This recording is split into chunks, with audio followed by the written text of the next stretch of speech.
The words didn't just sting, they severed something I didn't know could be cut. "You're not welcome here until you apologize, Aitana." Rosa stood in the doorway of my house, the house I bought 34 years ago with my last savings, the house where I raised my son alone, the house whose mortgage I paid off through double shifts and sleepless nights. And she was telling me I couldn't come in. I stood on the porch holding a grocery bag in one hand and a homemade birthday cake in the other. Strawberry cream, Bruno's favorite since he was 7 years old. The plastic container was still warm from my kitchen, from the kitchen. Apparently it wasn't mine anymore. Behind Rosa I could see my son, Bruno, 37 years old, 6 feet tall, but in that moment he looked small. His eyes wouldn't meet mine. They darted to the floor, to his wife's shoulder, to anywhere but his mother's face. "Bruno," my voice came out smaller than I intended. He cleared his throat. "Mom, you crossed too many lines." Lines. In my own house. Lines I didn't know existed until I crossed them. "I just reorganized the pantry," I said, and even as the words left my mouth, I heard how absurd they sounded. How small. How impossible that this reorganizing shelves I'd organized for 3 decades could be the thing that locked me out of my own home. "It's not about the pantry," Rosa said, and her voice had that careful, measured tone she used in her marketing presentations.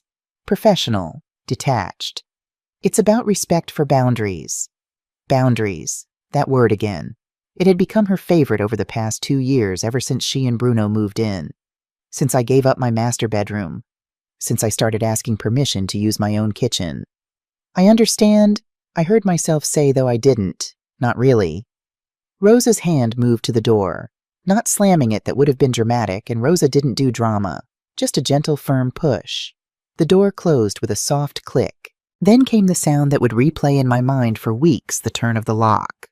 Click. Such a small sound. A nothing sound. The kind you hear 100 times a day and never think about. But this one rearranged something in my chest. I stood there for a moment, grocery bag growing heavy, the birthday cake beginning to slide in my grip. Through the frosted glass panel beside the door, I could see their silhouettes moving away. Back to their lives. Back to my house that was no longer mine. I looked down at the spare key in my palm. The metal was warm from being clutched too tightly. I'd had this key made in 1991, the year after I bought the house. The year after my divorce. The year my son was born. I walked to my car, a 10-year-old Honda Civic parked on the street, because the driveway was for family vehicles now, and I sat behind the wheel. The cake sat beside me in the passenger seat, perfect and pointless. I didn't cry. I didn't scream. I didn't drive back and pound on the door. I just breathed. And I remembered. 1990, the purchase. I was 28 years old when I bought this house, and I was terrified. The real estate agent, a woman named Patricia with shoulder pads that could cut glass and a smile that didn't reach her eyes, had tried to talk me out of it. "Are you sure?" she'd asked, glancing at my paperwork. "Single, pregnant. This is a 30-year commitment." I'd placed my hand on my belly 3 months round with Bruno and said, "So is this." The house cost $89,000, which might as well have been $89 million. I was a nurse at County General working the night shift because it paid an extra $2 an hour. My ex-husband Miguel had left 6 months earlier, left me, left the baby he didn't know existed yet, left for a dental hygienist named Stephanie, who didn't have stretch marks or morning sickness. The divorce settlement was a joke. Miguel's lawyer was better than mine, and I walked away with $4,000 and a used Toyota. The house required 20% down, $17,800. I had $14,000 in savings from 3 years of nursing. My mother loaned me the rest, though loan is generous. She gave it to me with the kind of sigh that said I was making a mistake, but she loved me too much to say it. The house was in a quiet neighborhood in suburban California, the kind of place where lawns were mowed on Saturdays, and everyone knew which kids belonged to which parents. It was a modest 2-story with blue-gray siding that was peeling in places, a front porch that slanted slightly to the left, and a backyard that was more dirt than grass. The inspection revealed problems: old pipes, a roof that would need replacing, and 5 years electrical wiring that wasn't up to code. Patricia suggested I walk away. I signed the papers instead. "Why this one?" Patricia asked as she handed me the keys. I looked at the house, my house, and I saw something she didn't.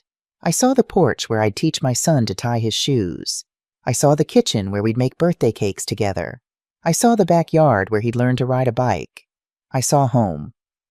Because it's ours, I said. 1991 to 2005.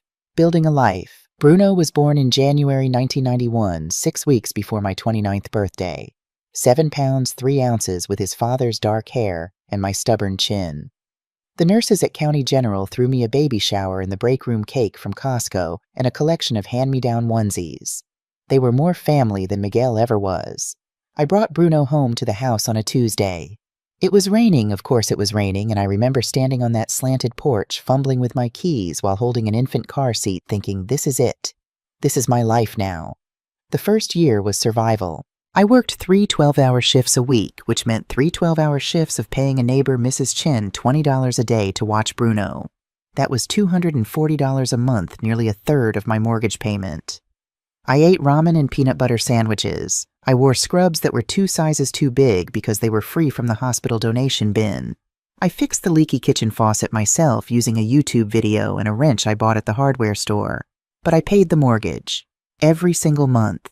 Even when it meant choosing between groceries and gas. Even when it meant telling Bruno we couldn't afford the school field trip to the science museum. When Bruno was 7, he asked where his daddy was. We were sitting in the backyard. I'd finally gotten grass to grow, and Bruno was playing with a soccer ball I'd bought at a garage sale for $2. Your daddy lives far away, I said, which was technically true. Miguel had moved to Arizona with Stephanie. Does he miss me? I looked at my son's face, so hopeful, so ready to be loved. I miss you enough for both of us, I said. He nodded, satisfied with this answer in the way children can be satisfied with things that would devastate adults. Then he went back to kicking his soccer ball, and I went back to pulling weeds, and we didn't talk about Miguel again for 5 years. I put myself through nursing school to become a nurse practitioner when Bruno was 10. It meant night classes 3 times a week, while Mrs. Chen, who had become more than a neighbor who had become family, stayed with Bruno. It meant studying at 2 a.m. after 12-hour shifts. It meant falling asleep at red lights and drinking coffee that tasted like regret. But I graduated. And my salary jumped from $45,000 to $72,000 a year. And for the first time since buying the house, I could breathe. Bruno got his braces. He got his baseball equipment. He got a tutor for calculus when he started struggling junior year. He got a used car when he turned 16, a Toyota Camry with a dented bumper but a solid engine. He got accepted to UCLA. I cried when the acceptance letter came. Not sad tears, proud tears. The kind that hurt because they're so full they can't fit inside your body. We did it, baby, I said, hugging him on that same slanted porch. You did it, Mom, he said back. In 2005, when Bruno was 14, I made the final payment on the house. 15 years early. I'd been putting every spare dollar toward the principal, sacrificing vacations and new furniture and anything that wasn't essential. The day I paid it off, I took Bruno to his favorite restaurant, a pizza place with terrible acoustics and watered-down soda. I told him the house was ours. Completely, totally ours. Does this mean we're rich? He asked, grinning. It means we're free, I said. 2018, when Rosa entered our lives. Bruno met Rosa at a marketing conference in Los Angeles. He was 27, working for a tech startup in San Francisco. She was 24, ambitious, beautiful, and according to Bruno, the smartest person I've ever met. Their first date was at some fusion restaurant I couldn't pronounce. Their second date was a weekend in Napa Valley. By the 3rd month, she was meeting me. Rosa arrived at my house on a Sunday afternoon in May, wearing white linen pants and carrying a bottle of wine that probably cost more than my weekly grocery budget. She had dark hair pulled into a sleek ponytail, perfect posture, and a handshake that was firm without being aggressive. Mrs. Rivera, she said. Bruno talks about you constantly. It's Ms., I corrected gently. And call me Aitana. She smiled a practiced smile I'd realize later. Professional. Aitana, what a beautiful name. We had lunch on the patio. I'd made my famous enchiladas, the ones Bruno begged for every birthday. Rosa ate exactly 3 bites and complimented each one. She asked thoughtful questions about my work at the hospital. She laughed at my stories. She touched Bruno's hand in that easy way people who are in love touch each other. I liked her. I wanted to like her. She made my son happy, and that was enough. After lunch, I gave her a tour of the house. She admired the vintage tile in the bathroom, the built-in bookshelves in the living room, the way the afternoon light came through the kitchen windows. "This house has incredible bones," she said. "Great investment." Investment, that's what she called it. Not home. Investment. Bruno proposed 6 months later. He didn't ask my permission, but he did tell me before he did it, and I appreciated that. The ring was modest, he was still paying off student loans, and Rosa didn't seem to mind. She posted a photo on Instagram with the caption, "He asked, I said yes. Best investment ever." The wedding was in 2019, held in my backyard. I'd spent 3 months transforming it, planting flowers, stringing lights, building an arbor with my own hands. Rosa's family paid for the catering and the photographer, but the venue was mine. My gift to them. It was a beautiful ceremony. Small, only 60 people. Rosa wore a simple white dress. Bruno cried when he saw her walking down the makeshift aisle. I cried watching him cry. At the reception, Rosa's mother, a woman named Patricia, who wore too much perfume and called me dear, in a way that felt condescending, pulled me aside. "You must be so happy," she said. "I am. Bruno is getting such a wonderful start. Rosa's father and I have already bought them a condo in San Francisco, as a wedding gift." I nodded, smiling. "That's very generous." "We just want them to have every advantage," she said, and there was something in her tone, something that said unlike what you could give him. I excused myself to check on the cake. 2020, the beginning of the end. In January 2020, 2 months after the wedding, Bruno called. "Mom, Rosa and I have been talking." I was in my kitchen making soup. "About what, baby?" "About moving. The San Francisco rent is killing us even with the condo, and with COVID, Rosa can work from anywhere now." "Okay," I said slowly. "We were thinking, would you mind if we stayed with you just temporarily? 6 months, maybe a year, just until we save enough to buy something." I stopped stirring. "Stay here. Is that okay? We'd pay rent, help with groceries." I looked around my kitchen, my space, my sanctuary, the place where I'd raised a child alone, where I'd cried over bills and celebrated promotions, where I'd built a life from scratch. "Of course," I heard myself say. "You don't need to pay rent. This is your home." They moved in 3 weeks later. I gave them the master bedroom, the room with the big closet, and the bathroom with the good shower pressure. I moved my things downstairs to the smaller guest room, the one that had been Bruno's childhood bedroom. It felt right somehow, circular. "You don't have to do this," Rosa said as we carried boxes upstairs. "I want to," I said, and I meant it. Family shares. That's what family does. The first month was fine, good even. Rosa was polite, always thanking me for meals, always offering to help clean. Bruno was happy to be home, happy to be near me again. We fell into a routine. I'd work my hospital shifts, they'd work from home, we'd have dinner together most nights. Then March came. COVID lockdown. Suddenly we weren't just living together, we were trapped together. That's when the changes started. Small things first. My coffee mug, a chipped ceramic thing I'd had for 20 years, disappeared from the cabinet. When I asked about it, Rosa said, "Oh, I thought we could refresh the kitchen aesthetic. I ordered a new matching set." My framed photos in the hallway, Bruno as a baby, Bruno's graduation, Bruno and me at his UCLA move-in came down.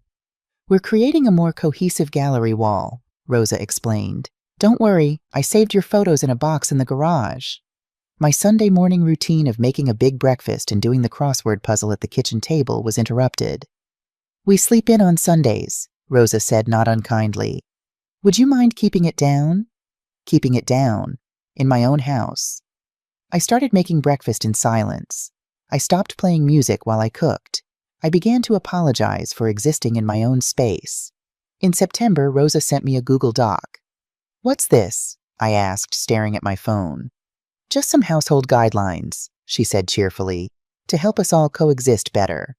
I opened the document. It was 3 pages long, single-spaced. Household rules and responsibilities. Kitchen schedule. 7 to 9 a.m. Bruno and Rosa. 12 to 1 p.m. Communal lunch. 6 to 8 p.m. Rosa cooking. Please avoid kitchen during prep time. After 8 p.m. Available for others. Living room usage. Quiet hours. 8 p.m. 8 a.m. TV controlled by consensus. Work calls have priority over personal viewing. Shared spaces. Front hallway.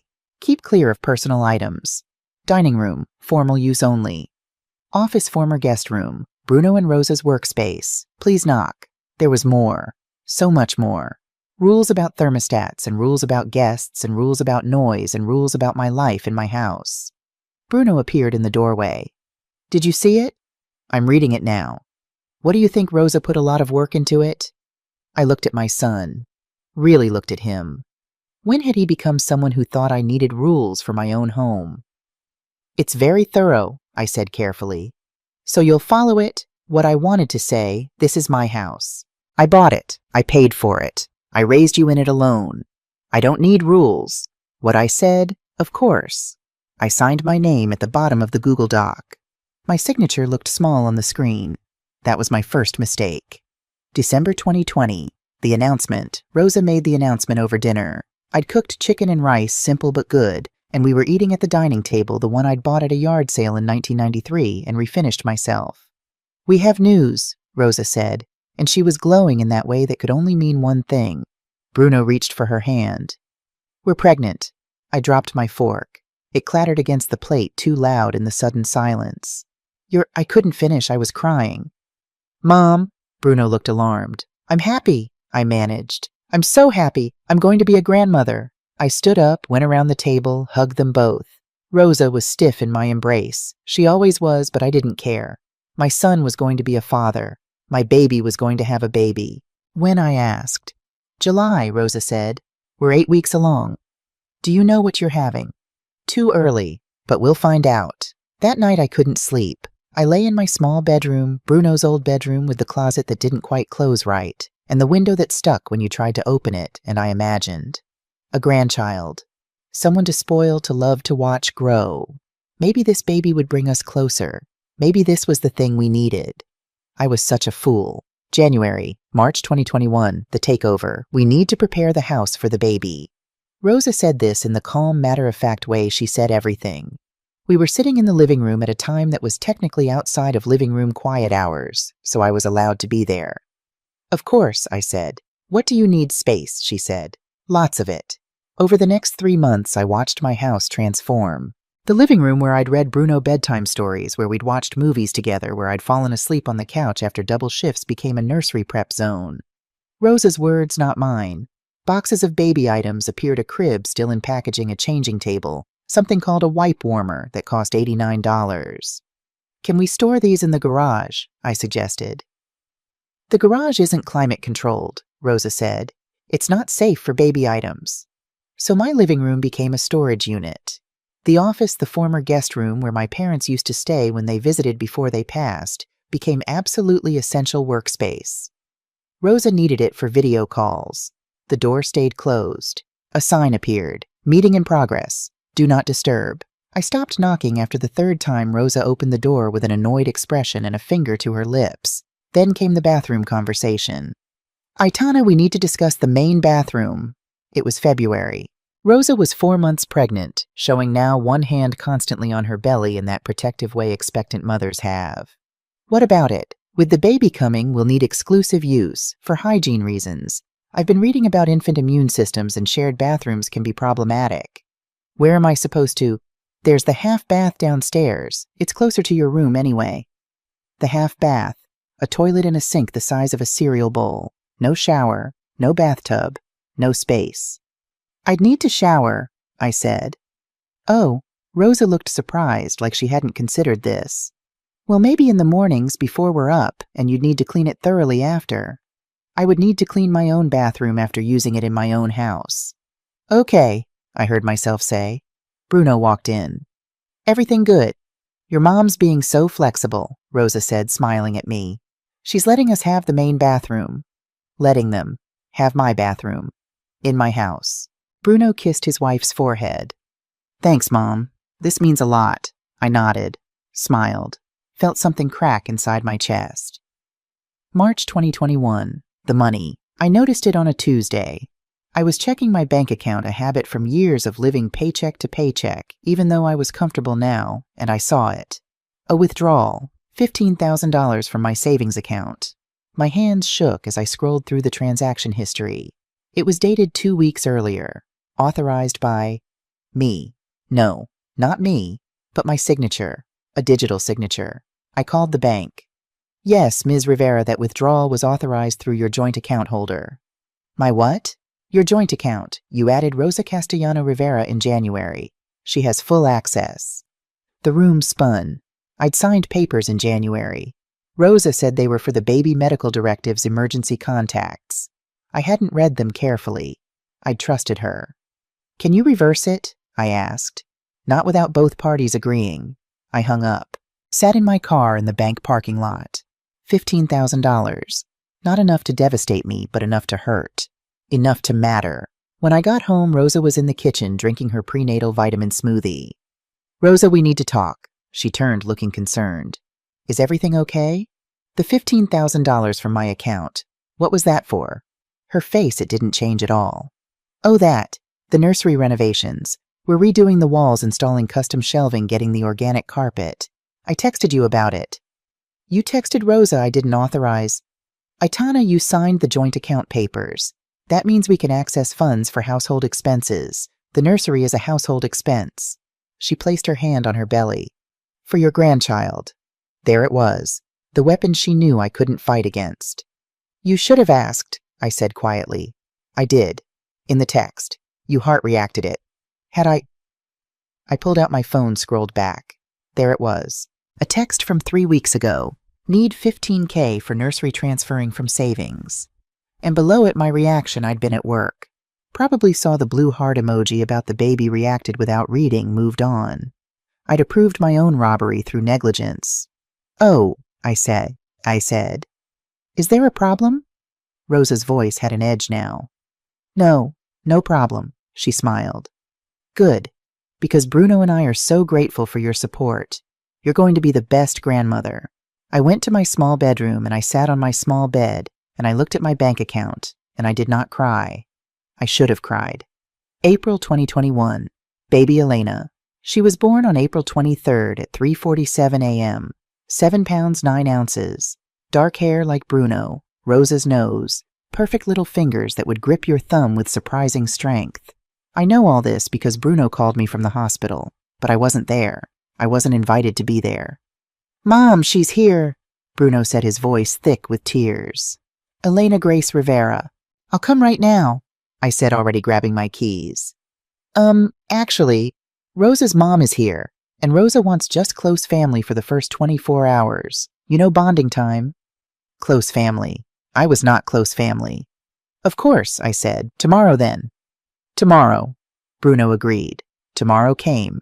I drove to the hospital with a teddy bear, a soft yellow one, gender neutral, that cost more than I wanted to admit, and a card I'd written and rewritten 3 times. Bruno met me in the hallway.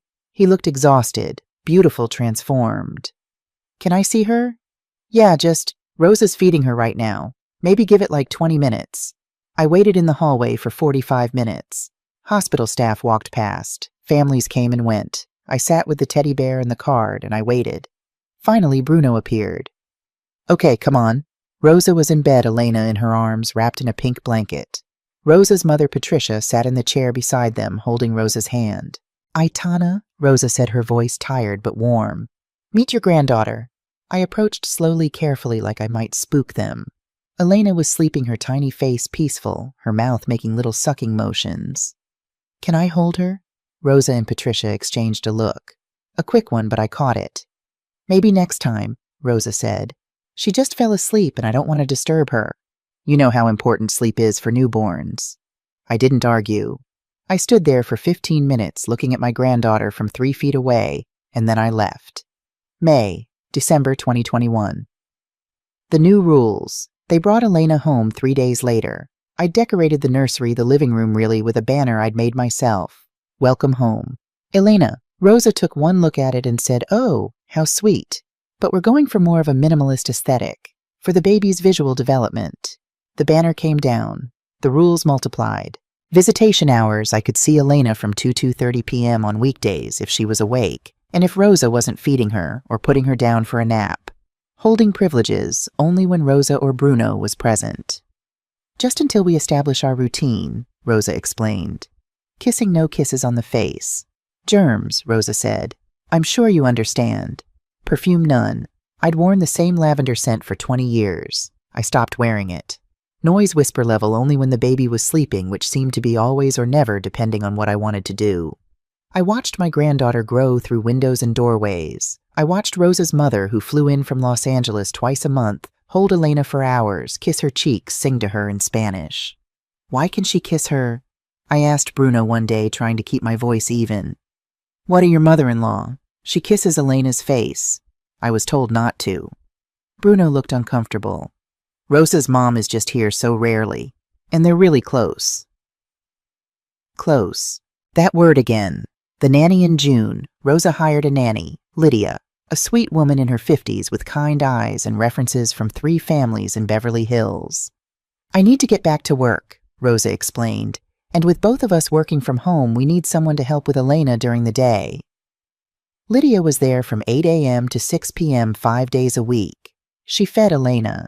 She changed Elena. She played with Elena. She sang to Elena in Portuguese and made her laugh. I would hear them through the walls of my small bedroom. Elena's giggles, Lydia's soft voice, my granddaughter's life happening without me. One afternoon I was making tea in the kitchen during approved kitchen hours, and Lydia came in with Elena. "Oh, Ms. Aitana," she said warmly. "Want to hold the baby?" I reached out automatically, ready to take her. "Lydia," Rosa appeared in the doorway. "I've told you, no one holds Elena without checking with me first." Lydia's face fell. "I'm sorry, Ms. Rosa. I thought family—" "It's fine, just remember." After that, Lydia started avoiding me, making excuses. "Oh, Ms. Aitana, I would, but it's almost nap time. I'd love to, but Miss Rosa wanted her in the nursery." I stopped asking. December 2021, Elena's first Christmas. I bought gifts. So many gifts. A wooden toy chest I had custom made. Books, all the books I'd read to Bruno, plus new ones. A handmade quilt with her name embroidered in the corner. A silver locket with space for a photo. Christmas morning, we opened presents in the living room. Elena was 8 months old, crawling, babbling, discovering the world with that wonder only babies have. She opened my gifts last. I say opened, but really Rosa did, while Elena chewed on wrapping paper. "This is all so generous," Rosa said, but her smile was tight. "Though we're actually trying to follow a Montessori approach. Natural materials only. These plastic books are, well, they're sweet, but we probably won't use them." "They're board books," I said. "Babies need board books. We have a different philosophy." After presents, we took a family photo. Rosa's mother was visiting, so she was in it. Bruno held Elena. Rosa stood beside him. Patricia stood on Rosa's other side. And me, Rosa's mother, said, "Aitana, would you mind taking the picture?" So I did. I took a photo of my son, my granddaughter, my daughter-in-law, and a woman who saw Elena more than I did. And I was not in it. New Year's Day 2022. "Aitana, we need to talk." Rosa asked me to sit down in my own living room. She and Bruno sat across from me, and there was something in their posture, unified front-prepared speech, that made my stomach drop. "What's wrong?" I asked. "Is Elena okay?" "Elena's perfect," Bruno said quickly. "This is about living arrangements." "We're going to have another baby," Rosa said. My first reaction was joy, another grandchild, another chance. But then I saw their faces. "That's wonderful," I said cautiously. "Congratulations." "Thank you," Rosa continued. "But we need to make some changes. Elena is getting bigger. The nursery situation isn't sustainable. And with another baby—" "What are you saying?" Bruno leaned forward. "Mom, we need complete control of the household. Just temporarily, until we're through the newborn phase with the second baby. Maybe a year, 18 months. Complete control. It means," Rosa said, her voice soft but firm, "that we need to make decisions about the house without running everything by you.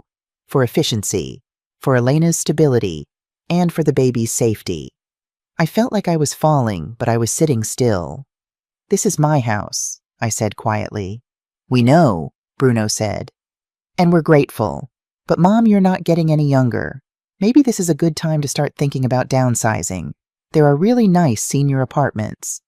"Senior apartments, I'm 62, not 90. "We're not saying now," Rosa interjected. "Just eventually. And in the meantime, we need space to be a family. Our family. Our family, not including me." What would this look like? I asked because I was apparently a masochist. Rosa pulled out her phone. Of course, she had a document prepared. Essentially, we'd take over the main floor. Master bedroom stays as his nursery becomes Elena's actual room, office stays as office. The downstairs, your area, would be yours. Separate entrance, separate kitchen space eventually.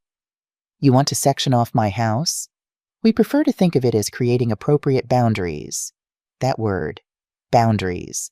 I'd heard it so many times it had lost all meaning. And if I say no? I asked. The silence was deafening. Finally, Bruno spoke. Mom, don't make this harder than it has to be. We're trying to do what's best for the kids. The kids? Not for me. Never for me. I need to think about it, I said. Of course, Rosa said, smiling now, sensing victory. Take your time. We'll need an answer by the end of the month. They left me sitting in my living room, my former living room, soon to be their living room, and I understood. I wasn't being asked. I was being informed. The takeover had a deadline. July 2022. It happened on a Tuesday morning. I woke up early, 5:30 a.m., my usual time, a habit from years of opening shifts at the hospital. I made coffee quietly per the rules. I took it to the kitchen, thinking I'd have an hour of peace before anyone else woke up. The pantry door was open. I could see inside chaos. Boxes stacked haphazardly, cans rolling, loose spices shoved in without organization. It made my fingers itch. I'd organized this pantry for 30 years. I knew every shelf, every corner. I knew that baking supplies went on the second shelf, that canned goods were alphabetized, that pasta belonged in the airtight containers on the left. It was muscle memory. I didn't think. I just started. 20 minutes later, everything was back where it belonged. The pantry looked like itself again. I felt for the first time in months like I had some control over something. I was putting the label maker away when I heard her. What did you do? Rosa stood in the doorway in her robe, her pregnant belly prominent at 5 months, her face red with anger I'd never seen before. The pantry was a mess, so You had no right. Her voice was low, shaking. No right to touch our things, to rearrange our space, to violate our system. Rosa, it's just shelves. It's control, she was shouting now. You can't help yourself, can you? You can't let us have anything. This is exactly what we've been talking about. This boundary crossing, this inability to respect our space. Our space. Something in me snapped. This is my house, Rosa. I bought it. I paid for it. I've lived here for 32 years. And you've held it over us ever since we moved in. Bruno appeared, Elena on his hip. She was crying now, frightened by the shouting. What's going on? Your mother, Rosa said, her voice tight, reorganized the pantry, after we explicitly discussed boundaries. Bruno looked at me, really looked at me, and I saw it, the decision had already been made. He'd already chosen. Mom, he said, and his voice was tired. Why can't you just respect what we've asked? I wasn't thinking. It's habit. I've done this for decades. Exactly, Rosa cut in. You've done this for decades, but it's not your pantry anymore. It's ours, and you can't seem to understand that. I looked at my son, at my granddaughter who was reaching for me even as she cried, at my pregnant daughter-in-law who looked at me like I was a problem to be solved. I'm sorry, I said. I didn't mean... We need some time, Bruno said. We need to figure things out. As a family. As a family, not including me. What does that mean? Rosa and Bruno exchanged a look. The kind of look couples have when they've already discussed something 100 times. It means, Bruno said slowly, that we think it might be better if you stayed somewhere else for a while. Just until we can all calm down and set some clearer boundaries. You're kicking me out.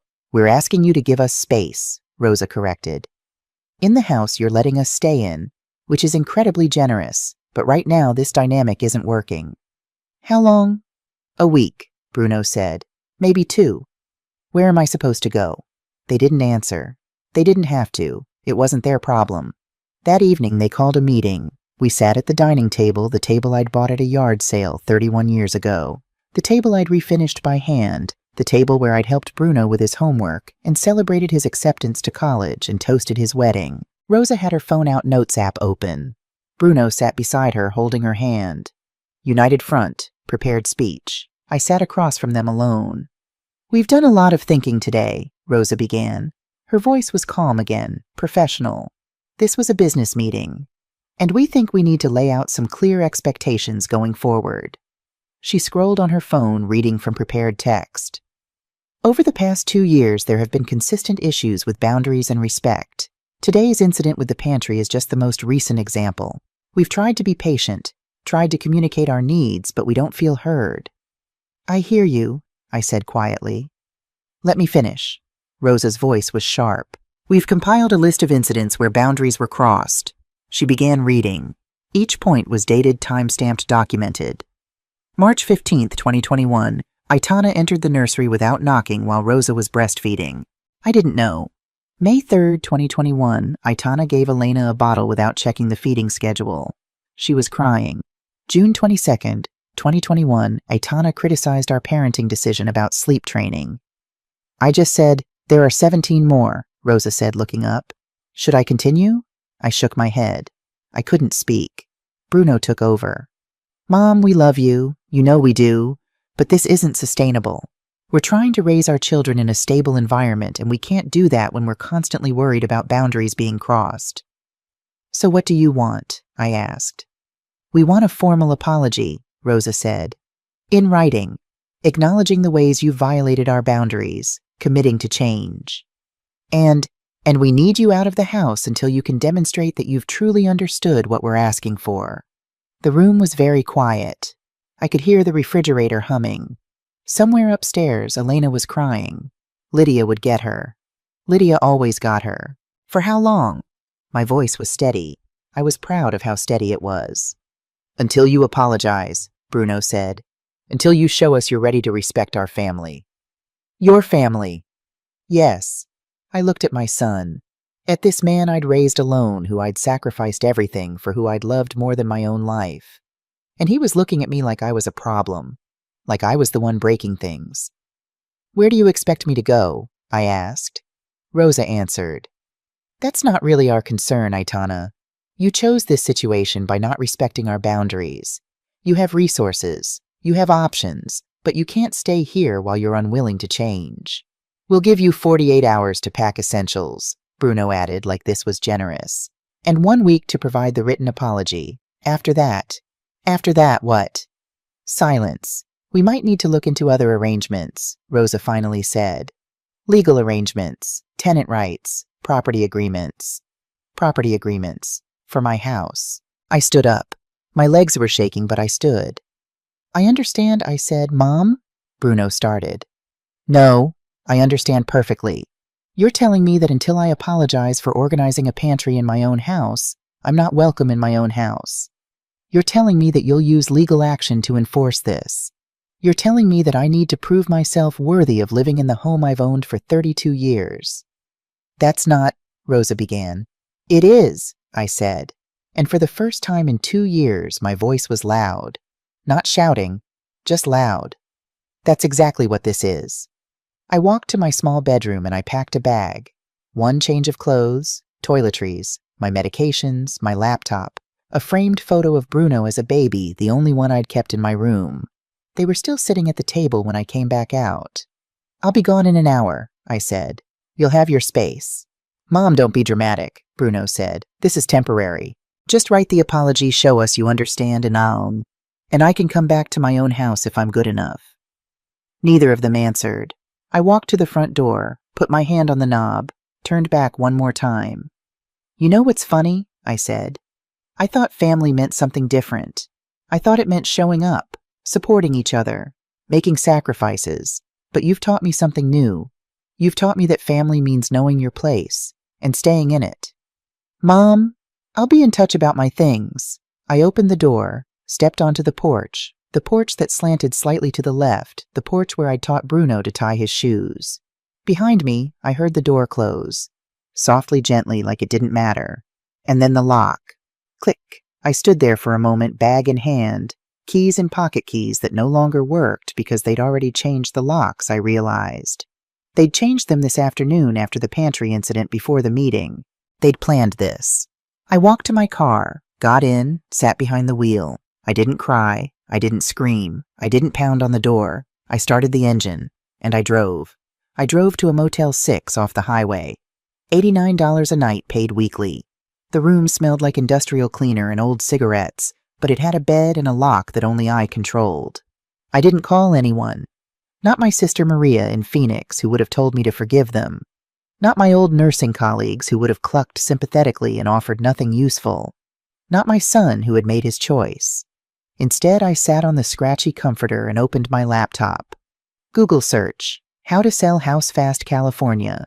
3 million results in 0.47 seconds. I clicked the first link, then the second, then the 10th.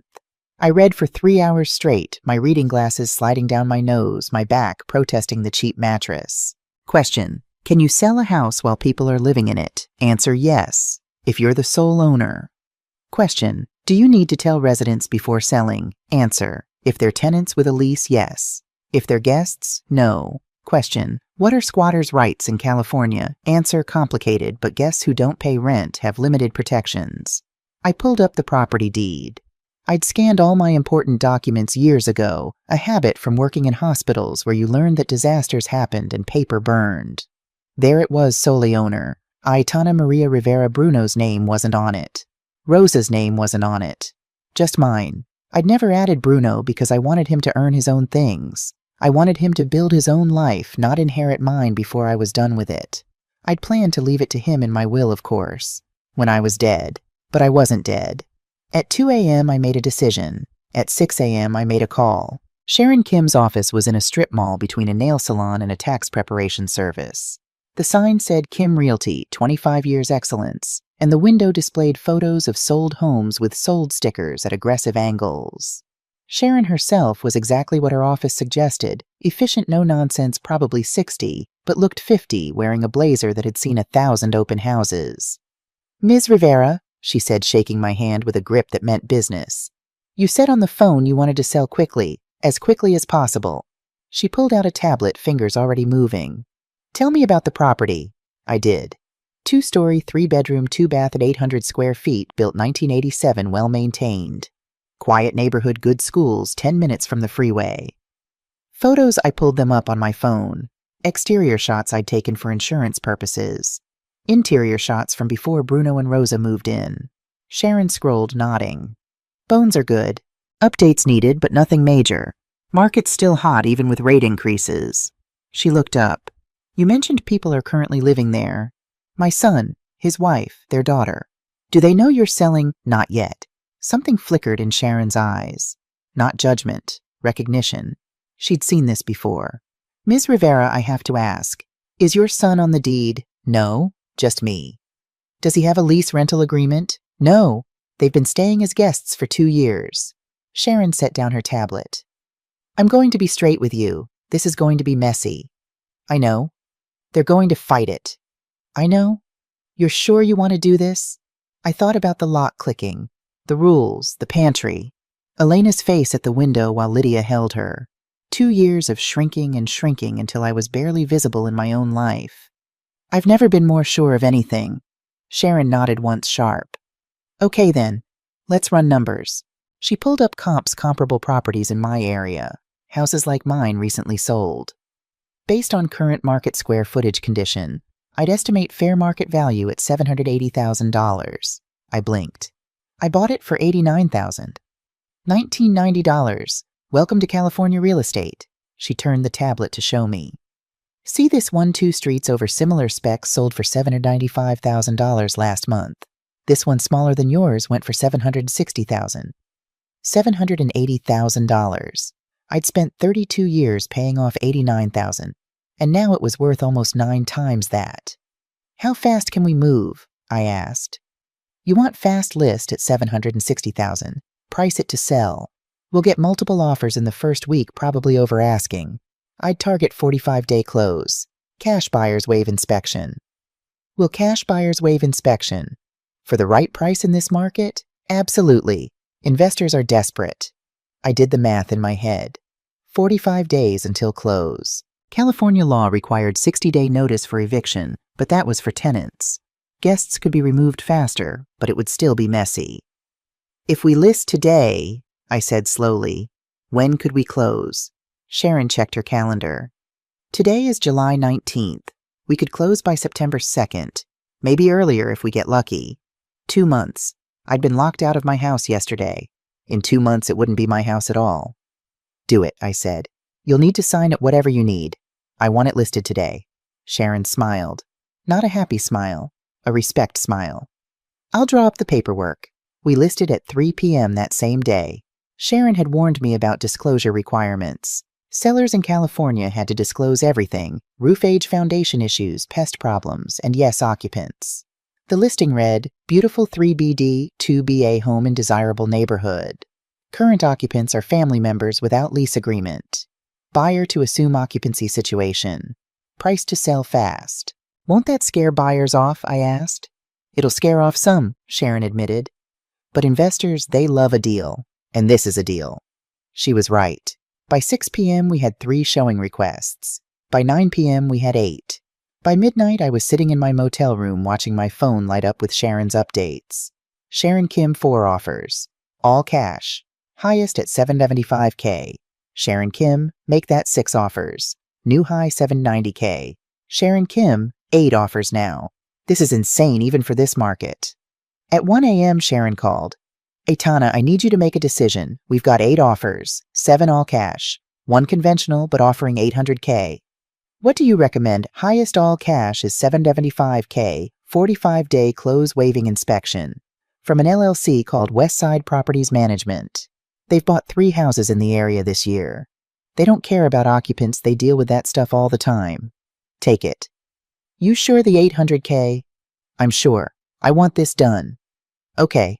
I'll send papers in the morning. We'll open escrow by end of week. After we hung up, I sat in the dark motel room and I felt nothing. Not triumph, not sadness, not anger, just a strange hollow calm. My phone buzzed. Bruno, Mom, where are you? We're worried. I stared at the text. Worried. After locking me out. After giving me 48 hours. After demanding a written apology. Aitana, I'm fine. Taking time to think. Bruno, about what? About how I raised a son who could lock his mother out of her own home. About how I let myself become invisible. About how love became synonymous with disappearing. Aitana, many things. Bruno, when are you coming back? The question I'd been waiting for. The assumption that I would come back. That I would apologize. That I would shrink back into my corner and be grateful for whatever space they allowed me. Aitana, I'm not sure yet. 3 dots appeared. Disappeared. Appeared again. Disappeared. He didn't know what to say to a mother who didn't immediately comply. I turned off my phone and went to sleep. The next 4 weeks were a masterclass in compartmentalization. I woke up at 5:30 a.m. in a motel room. I went to work at the hospital. I'd kept my part-time consulting position 2 days a week because I'd never been good at being idle. I came back to the motel. I ate dinner from the microwave.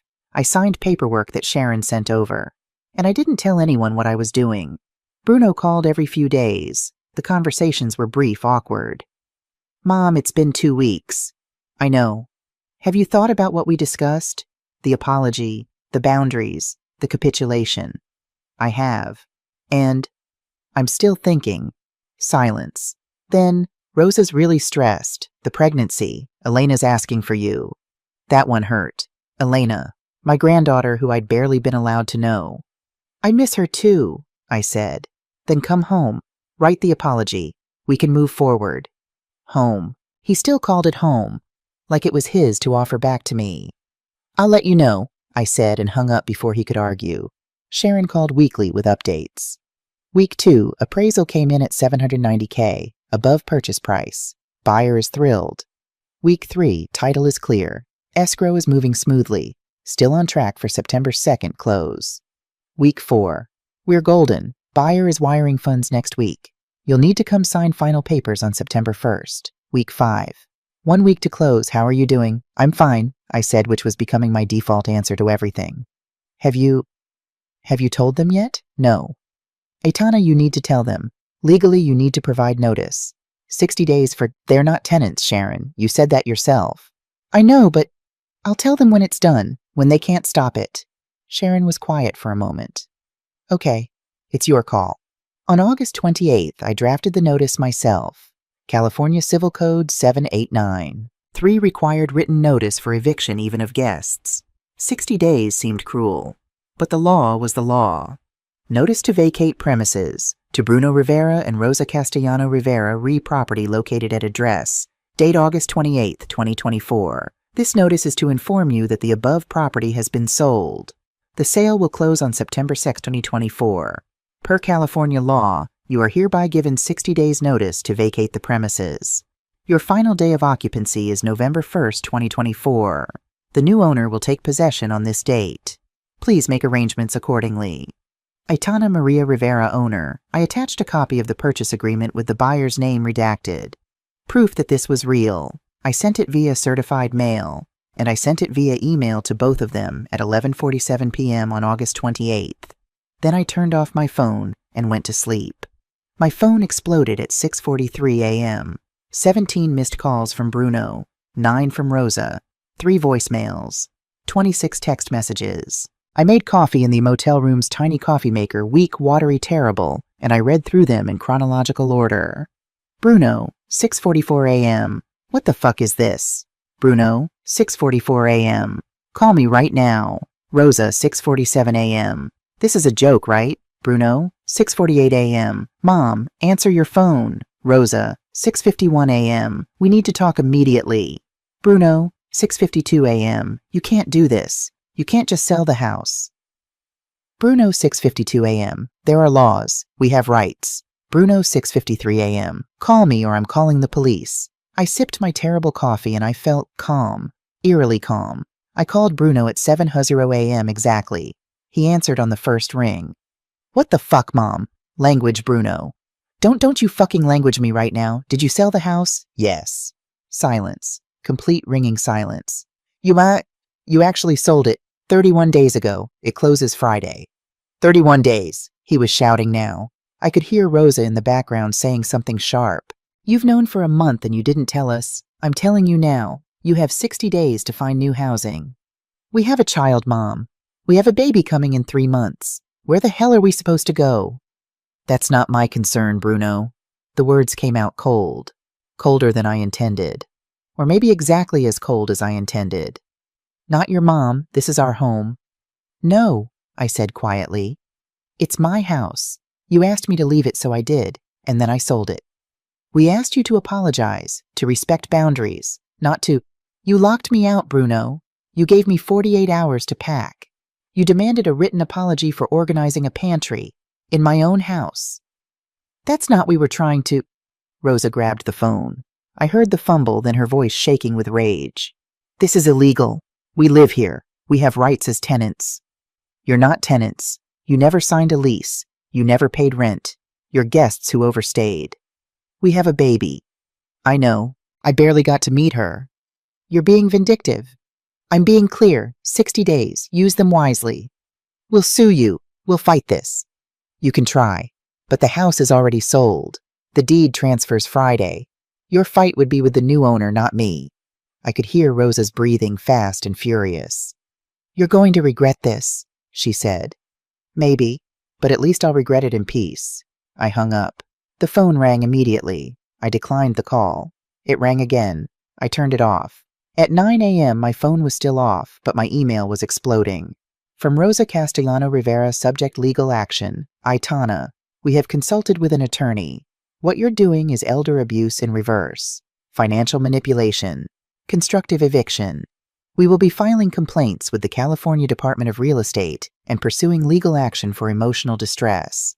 You are destroying your grandchildren's stability. Elena will remember this. The new baby will grow up knowing what you did. Reconsider before it's too late.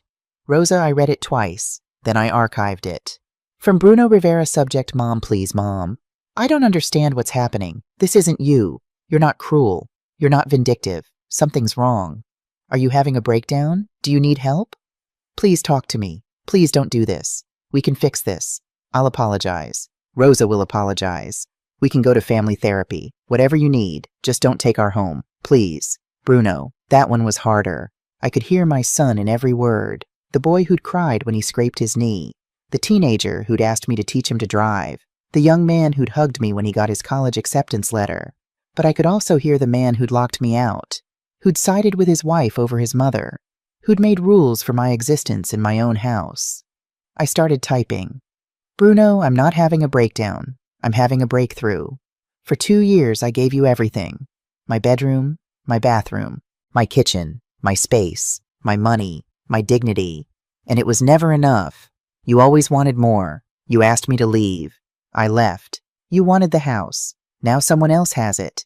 I'm not being cruel. I'm being clear about what you taught me, that family is conditional, that love has limits, that my place is wherever you decide it should be. You have 60 days. I suggest you use them. Mom, I hit send before I could reconsider. By afternoon, Bruno had hired an attorney. From law offices of Mitchell & Associates to Aitana Rivera Re Property Dispute. Dear Ms. Rivera, we represent Bruno Rivera and Rosa Castellano Rivera regarding the property located at address. Our clients dispute your right to sell this property without their consent, as they have been residents for 2 years and have made significant financial contributions to its upkeep and improvement. We are prepared to file for an injunction to halt the sale and cloud the title until this matter can be properly adjudicated. Please contact our office immediately to discuss resolution. Thomas Mitchell, E. Esquire. I forwarded it to Sharon. She called within 10 minutes. Aitana, don't panic. This is a scare tactic. Will it work? Did they ever pay rent? No. Do you have any written agreements about property ownership? No, just my name on the deed. Then they have no case. They can file whatever they want, but no judge will grant an injunction. You're the sole owner. You have the right to sell. What about the money Rosa took, the $15,000? Did you authorize it? I reacted to a text with a heart emoji. That's authorization. Weak, but authorization. And regardless, it doesn't give them ownership rights. So the sale will go through? Friday at 10 a.m., I guarantee it. That evening, my sister Maria called. Aitana, what the hell is going on? Bruno called you. Of course he called me. He says you sold the house out from under him with a pregnant wife and a baby. He locked me out first. So this is revenge. This is consequence. Maria sighed, the big sister sigh, the one that said I was being difficult and she was being patient. Aitana, I get it. They were disrespectful. But selling the house, that's nuclear. They went nuclear first. They're kids. Bruno is 37 years old. He's not a kid. You know what I mean. They made mistakes, but you're punishing your grandchildren. Elena. Always it came back to Elena. The grandchild I barely knew. The baby I wasn't allowed to hold without supervision. I'm not punishing anyone, I said. I'm reclaiming my life. By making them homeless. They have money. Rosa's family has money. They have jobs. They have options. What they don't have is my house. You sound cold. I sound clear. Maria was quiet for a long moment. When did you become this person? When I stopped being invisible. I hung up before she could argue more. On September 1st, I went to Sharon's office to sign final closing papers. The conference room was small, professional, smelling of coffee and paper. Sharon had everything organized in neat stacks, deed transfer settlement statement disclosure forms. Buyer's attorney is reviewing on their end, she said. We should have final signatures by end of day. Have you met the buyer? I asked. No, it's all been through their attorney and the property manager. Pretty standard for LLC purchases. What do they plan to do with it? Sharon shrugged. Rental property, probably. That's what most investor LLCs do. Buy, rent it out, hold for appreciation. So Bruno and Rosa would be kicked out and strangers would move in. Or maybe it would stay empty. Either way, it wouldn't be theirs. At 4:47 p.m., Sharon called. We're closed. Deed is recorded. Money is in escrow. It'll hit your account Monday morning. That's it. That's it. Congratulations, Aitana. You're $721,250 richer. After deducting agent fees and legal costs, that's what I'd netted. Almost $750,000 from a house I'd bought for $89,000 with my last savings and 3 years of hope. Thank you, Sharon. What will you do now? I looked around my motel room, the water-stained ceiling, the TV that only got basic cable, the window overlooking a parking lot. I'm going to find an apartment by the ocean, I said, with a balcony and good light and space that's only mine. Sharon laughed. You've earned it. That night I sent one final text to Bruno. Aitana, the house sold today. New owner takes possession November 1st. You have 60 days from today. Bruno, I can't believe you did this. Aitana, I can't believe you thought I wouldn't. Bruno, when did you become so cruel? I stared at that message for a long time. Aitana, I didn't become cruel. I became clear. There's a difference. Aitana, for 2 years you taught me that I was only welcome when I was useful, that my love only mattered when it looked like what you wanted. That home was a place I could be removed from for reorganizing a pantry. Aitana, you taught me those lessons very well. Aitana, now you get to learn what it feels like when someone takes them to heart. Bruno, we needed boundaries. We have children. Aitana, and I needed dignity, but that didn't seem to matter. Bruno, what do you want from us? It was a good question. What did I want? An apology too late. My house back. It was gone. My son back. The person who'd locked me out had proven who he'd become. Aitana, I want you to understand that respect isn't optional, that boundaries go both ways, that you can't build your happiness on someone else's invisibility. Aitana, but mostly I want you to figure your life out without using mine as the foundation. Bruno, you're really not going to help us, Aitana. I helped you for 37 years. Now you get to help yourself. I turned off my phone. Tomorrow I would start looking for apartments by the ocean. Tomorrow I would start painting again. Tomorrow I would start living like someone who mattered. But tonight I sat in my motel room and I didn't cry. I didn't regret. I just breathed. And I was free. Month 1, October 2024, the apartment was on the 3rd floor of a building in Santa Monica, 2 blocks from the beach. 1 bedroom, 1 bath, 650 square feet of space that was entirely completely mine. First and last month plus deposit, the landlord said, a woman named Catherine who wore reading glasses on a chain. That's $7,200. I wrote the check without hesitation. After 32 years of mortgage payments, rent felt like breathing. The apartment was empty when I got the keys. White walls, clean floors, a kitchen with a window over the sink.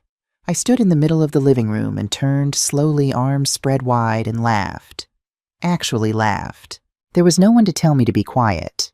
I bought furniture piece by piece. A couch in deep blue, not because it matched anything, but because I liked it. A small dining table, a comfortable chair for reading. Each purchase felt like reclaiming a piece of myself I'd lost. The best part was the balcony.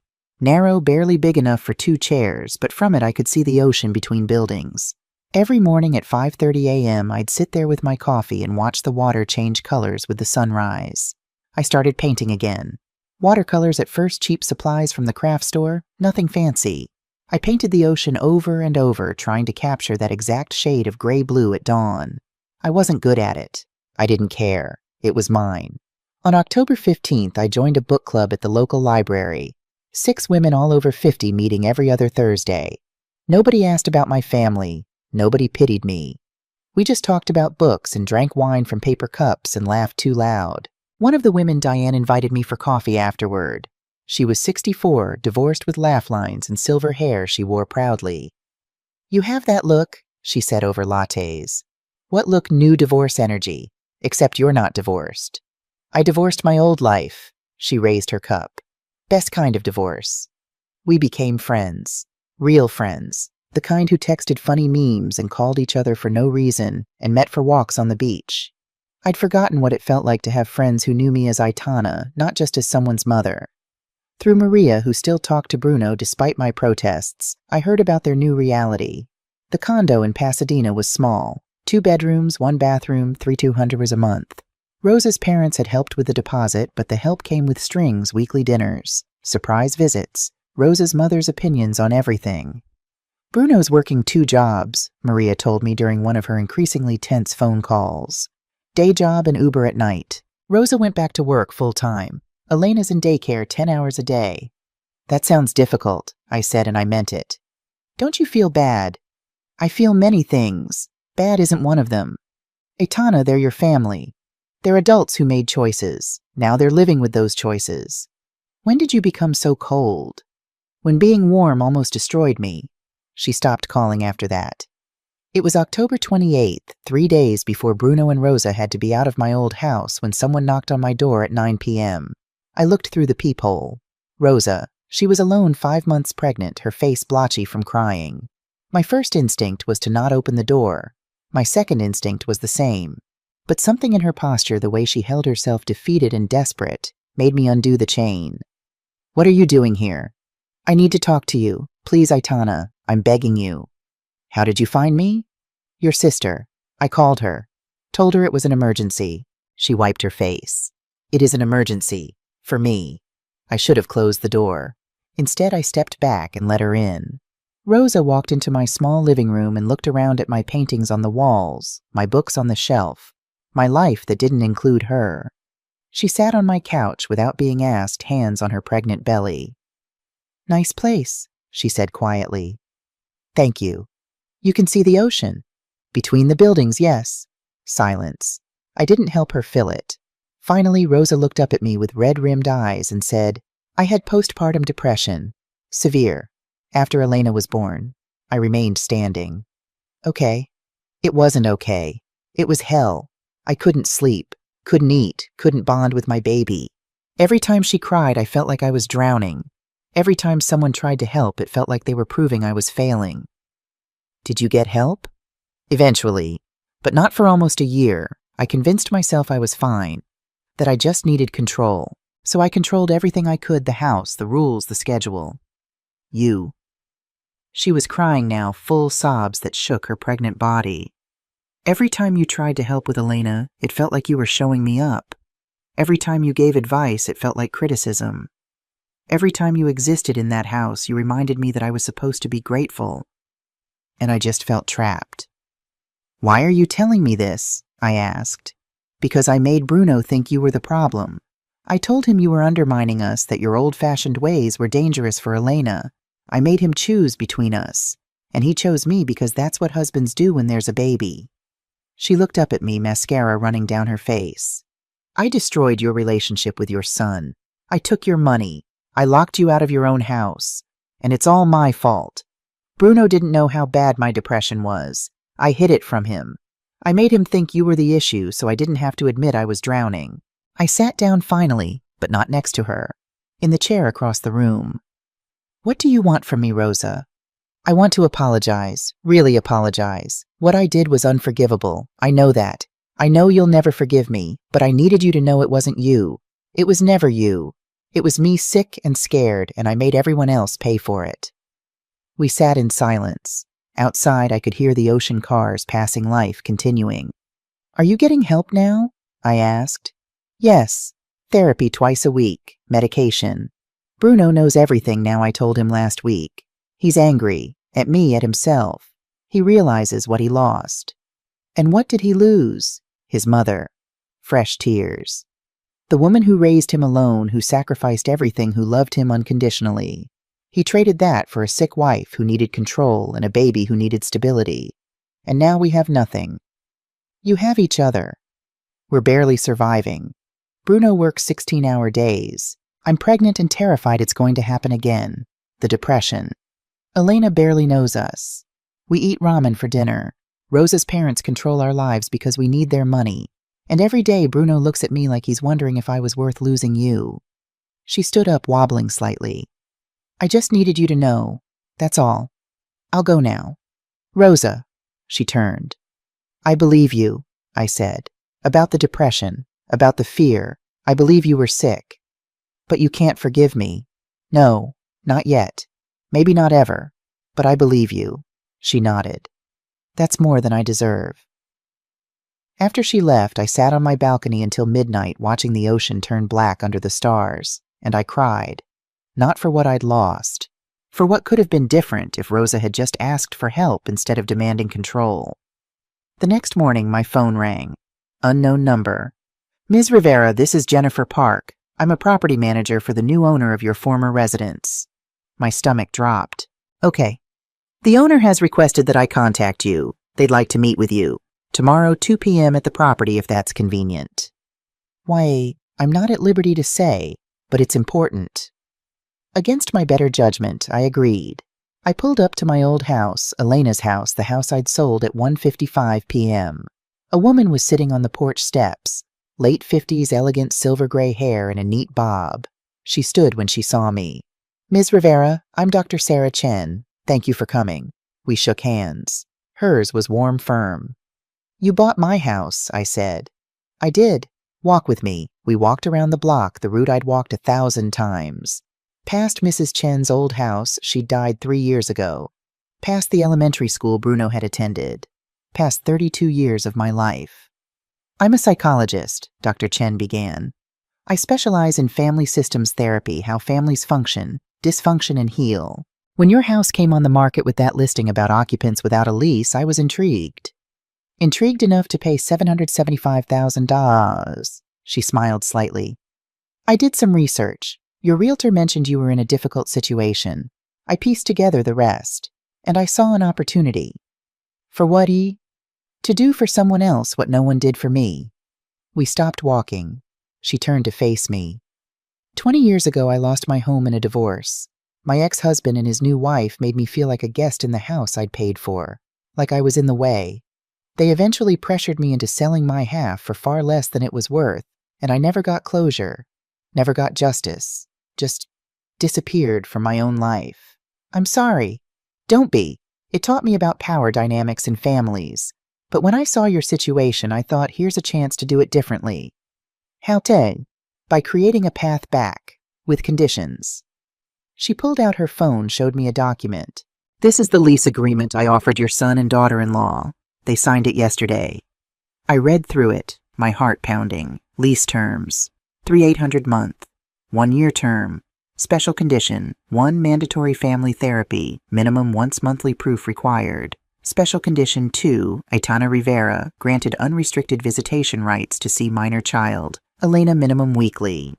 Special condition 3. Upon successful completion of 1-year lease option to purchase at $800,000. You did this, I said slowly, for me. I did this for all of you. They need accountability. You need acknowledgement. And those children need a stable home. If your son and daughter-in-law do the work, real work, they get their home back.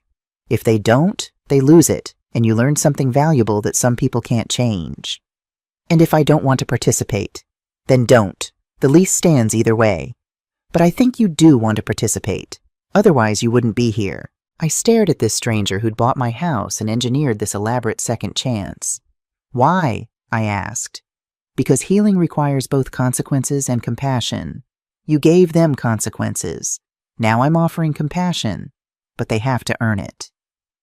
Session 1, November. Bruno called me a week after Rosa's visit. Mom, can we talk in person? He came alone to my apartment holding 2 coffees like a peace offering. We sat on my balcony, the ocean visible between buildings, and he cried. I'm so sorry, Mom, for all of it. For choosing Rosa over you, for the rules, for locking you out, for making you feel like you didn't matter. You did make me feel that way. I know, and I can't undo it. But I'm in therapy now. We both are. And I'm learning things about myself I don't like. Such as that I'm more like Dad than I thought. He left when things got hard. I pushed you out when things got hard. Different method, same cowardice. You're not your father, Bruno. Then why did I do what he did? Because you're human. Humans make terrible choices when they're scared. He looked at me with red eyes. Can I see you again, regularly? Can I bring Elena? I thought about it. About my new life, my peace, my hard-won freedom, about whether I wanted to risk it. Yes, I said finally, but on my terms, my schedule, my boundaries. Anything you want. Session 2, December. Bruno brought Elena. She was 19 months old, walking confidently, talking in bursts of words. She didn't remember me. Why would she? But when I knelt down and said, Hi, Elena, I'm your Lala, she tilted her head and smiled. Lala, that's what she calls you, Bruno said softly. We showed her pictures, told her about you. We spent 2 hours on my living room floor, coloring with crayons I'd bought just for her. She showed me every scribble, every line, every proud creation. When they left, Elena hugged my leg. Bye, Lala. After they were gone, I sat surrounded by toddler art and cried. Relief tears, hope tears, second chance tears. Session 3, January. The family therapist, Dr. Williams, called me. Aitana, Bruno, and Rosa have requested that you attend a session. You're under no obligation, but I think it could be beneficial. I agreed to 1 session. Just 1. The office was small, comfortable, designed to feel safe. Dr. Williams was a black woman in her 60s with intelligent eyes and an air of quiet authority. Bruno and Rosa sat on one couch holding hands nervously. I sat across from them alone. "Ground rules," Dr. Williams began. "This is a space for honesty without cruelty, for feelings without blame, for listening without defending. Everyone understand?" We nodded. "Good. Bruno, Rosa, you asked Aitana to come. What do you want to say to her?" Bruno spoke first, his voice shaking. "Mom, I want you to know that I see it now. All of it. How we erased you. How we made you feel invisible. How we took everything and gave nothing back. I'm not making excuses. I'm just saying I see it and I'm so sorry." Rosa went next. "I was sick, Aitana. That's not an excuse, but it's the truth. I had severe postpartum depression, and instead of getting help, I tried to control everything, including you, especially you, because you reminded me of everything I couldn't be: the perfect mother, the woman who sacrificed the grandmother Elena deserved, and I punished you for my own inadequacy." Dr. Williams turned to me. "Aitana, what do you need them to understand?" I'd thought about this for weeks. What did I need them to know? "You didn't just lock me out of a house," I said, my voice steady. "You locked me out of my grandchild's life, out of my identity as a mother. You made me feel like I only mattered when I was useful. And when I stopped being useful, I stopped existing." "And now," Dr. Williams asked, "now I've learned I can exist without you. And that's both freeing and sad, because I don't need you anymore. And I'm not sure I want to need you again." Bruno's face crumpled. "Mom, let me finish." I looked at both of them. "I spent 37 years being your safety net, catching you when you fell, making sure you always had someone. And you taught me that safety nets are for stepping on. So I removed myself." "What would you need," Dr. Williams asked carefully, "to consider being part of their lives again? Not as a safety net, as a person." I thought about it. Really thought. "I need you to understand that my boundaries matter as much as yours. That I can say no without being punished. That I can see Elena without asking permission or performing for approval. That I'm not required to help you financially, emotionally, physically. If I choose to help, it's a gift, not an obligation." "Can you do that?" Dr. Williams asked them. "Yes," Rosa said immediately. "Whatever you need." "Yes," Bruno echoed. "We just want you in our lives, however you're willing to be there." "And one more thing," I said. "I need to know that if I leave, I can come back. That if I need space, you'll give it without making me earn my way back in. That love doesn't mean always being available." "We understand," Bruno said. "We do." Dr. Williams looked at me. "What do you think, Aitana?" "I think," I said slowly, "that I'm willing to try. Not because I forgive everything, not because it's all okay now, but because I want to know my granddaughter, and because maybe if we all do the work, we can build something new." After the session in the parking lot, Rosa called me back. "Aitana, wait. There's something else." She handed me an envelope. Inside was a legal document. Property deed. Proposed ownership structure. Upon purchase of property located at address, ownership to be divided 50%. Bruno Rivera 50%. Aitana Maria Rivera. "We're buying the house back," Bruno explained, joining us. "Dr. Chen's giving us the option at $800,000. We've been saving everything. Rosa's parents are helping. We'll have enough by June. And when we do," Rosa continued, "we want your name on the deed.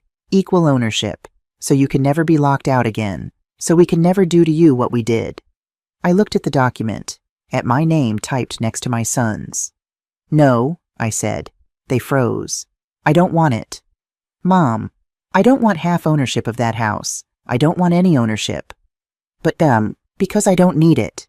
I have my own place now, my own space. And you need to own your life completely, not share it with me out of guilt." "It's not guilt," Bruno said desperately. "It's love." "Then show me love differently." Rosa's voice was small. "How?"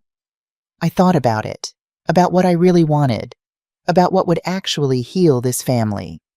"Put the house in a trust," I said, "for Elena and for the new baby when they're born. Make it theirs, managed by you until they're 25, so they grow up knowing this is stable. This is ours. No one can take it." "But you," Bruno started. "I'm teaching them something you had to learn the hard way, that home isn't about ownership. It's about security, about knowing you belong, They should have that from the start. Rosa was crying again. You're giving our children what we took from you. No, I said. I'm breaking the cycle, so they never have to learn these lessons the way we did. Bruno hugged me then. Really hugged me. The kind of hug that says I see you. I'm sorry. I'm trying. Thank you, Mom, he whispered, for not giving up on us even when we gave up on you. I didn't do it for you, I said honestly. I did it for me, but I'm glad you benefit from it. April 2026, Elena's 4th birthday. I drove to the house. Elena's house held in trust for her and her baby brother Lucas with my tres leches cake and a gift bag. Rosa opened the door 8 months pregnant with their 3rd child glowing. Aitana, your early perfect timing. Can you help me with the piñata? Of course. We worked together in the backyard, hanging the piñata from the old oak tree. The same tree Bruno had climbed as a boy. Some things stayed. How are you feeling? I asked. Huge. Tired, but good. Really good. She smiled. I have a whole postpartum plan this time. Therapist lined up meal train organized medication ready. We learned. Good. Elena ran over, covered in frosting. Lala, come sing. We gathered around the cake, the one I'd made, the one with 4 candles. Bruno held Elena. Rosa took photos. Their friends were there. Rosa's parents. My sister Maria, who'd finally stopped lecturing me. Dr. Chen was there too. We'd become friends, meeting for coffee once a month. 2 women who understood what it meant to lose yourself and find yourself again. Beautiful party, she said. They've come far. So have you. Later, as the sun set, I sat on the porch with Bruno, our old spot. Mom, can I ask you something? Always. Do you regret it? Any of it? I looked at my son, at this man who'd broken my heart and spent 2 years piecing it back together, who'd learned that love and respect aren't optional. Regret selling the house? No. Regret that it came to that? Yes, but regret is just grief wearing a different mask. And I'm done grieving what we were. I'm too busy enjoying what we're becoming. I love you, Mom. I love you too, baby. I drove home to my apartment, to my ocean view, to my paintings and my books and my life that belonged only to me. My phone buzzed. Bruno, thank you for the cake. Elena says it's the best birthday ever. Bruno. And thank you for teaching us that love isn't about holding on. It's about knowing when to let go and when to come back. Aitana, you're welcome. See you next week for dinner. I stood on my balcony with a glass of wine and watched the sunset paint the ocean gold. They say you can't go home again, but I learned something different. Sometimes you have to burn the house down to teach the people you love what home really means. Not a place you own, not a space you control, but a feeling you earn through respect, through boundaries, through love that doesn't demand you disappear. And sometimes the bravest thing you can do isn't leaving. It's coming back when they've finally learned to hold the door open. Not because you need them, but because they've learned they need to deserve you. I painted until the stars came out the ocean whispering its ancient song, and I was free.